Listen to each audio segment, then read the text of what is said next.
কিছুক্ষণ আগে যে লাইভটা সম্প্রচার করছিলাম তাতে 183 সাউথ এভিনিউতে অভিষেক বন্দ্যোপাধ্যায়ের মেম্বার অফ পার্লামেন্ট এবং তৃণমূল কংগ্রেসের সাধারণ সম্পাদক তার বাসভবনে বৈঠক চলছে। দলের সাংসদরা ছাড়াও যেটা রয়েছে সেটা হচ্ছে সঞ্জয় রাউত শিবসেনার তিনি সাংসদ, তিনি এসছেন এবং মুখ্যমন্ত্রী মমতা বন্দ্যোপাধ্যায় তাকে গেটে রিসিভ করেন। বলে যেটা বলছিলাম যে বেলা যত গড়াচ্ছে তার আগে ওয়ার্ম আপ শুরু হয়ে গেল।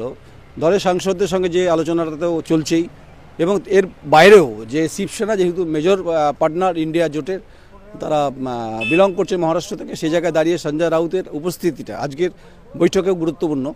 ফলে একটার পর একটা কিন্তু প্রত্যেকটি পলিটিক্যাল পার্টি, বিশেষ যারা ইন্ডিয়া জোটের পলিটিক্যাল পার্টি, যারা অ্যালায়েন্স পার্টনার, তারা কিন্তু আসতে শুরু করেছে এবং আসছেও।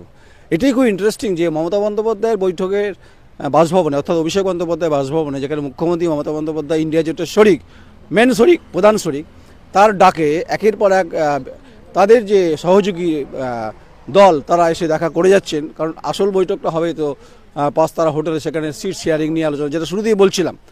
তাই সঞ্জয় রাউত আসার পরে যে পরিবেশ বা মহল যে এটা স্বাভাবিকভাবে চেঞ্জ হচ্ছে। একের পর এক বিভিন্ন পলিটিক্যাল পার্টি, যেটা বলছিলাম ইন্ডিয়া জোটে, তারা যারা কারিগর তারা আসছেন একটার পর একটা করে। এই বৈঠকের আগে, মানে মূল যে বৈঠকটা হবে তার আগে এটা একটা স্ট্র্যাটেজি ওয়ার বলতে পারেন, যেহেতু সংসদের ভেতরে এবং বাইরে যা পরিস্থিতি চলছে, যেটা আগেই বলছিলাম কিছুক্ষণ আগে।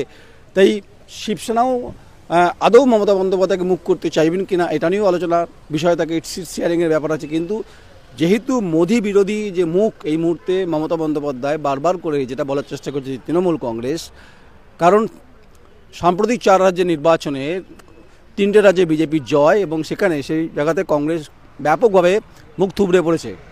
যেহেতু তৃণমূল কংগ্রেস তাদের প্রতিনিধিত্ব করেনি, যেহেতু অল ইন্ডিয়া পার্টি, তাদের তকমা সেটা কার্যত খারিজ হয়ে গেছে। কিন্তু বিষয় হচ্ছে যে রাজনৈতিক যে গ্রহণযোগ্যতা এবং সঞ্জয় রাউত থেকে শুরু করে আরও যারা সিনিয়র লিডার আছে তারা যখন এসে বৈঠক করছে, তার একটা তো মাইনে অবশ্যই রাখে, কারণ ইম্পর্টেন্স তো আছেই। তাই দেশের রাজনীতির আজকের কোন দিকে ঘূর্ণিপাক বা ঝড় বইবে সেটা সময় বলবে। কারণ গোবলয়ের বৈঠকটা হচ্ছে না, বৈঠকটা হচ্ছে দিল্লিতে, রাজধানীতে, যেখানে রাজনীতির রাজধানী এমন দিল্লিও বটে আর দেশের রাজধানীতে বটেই।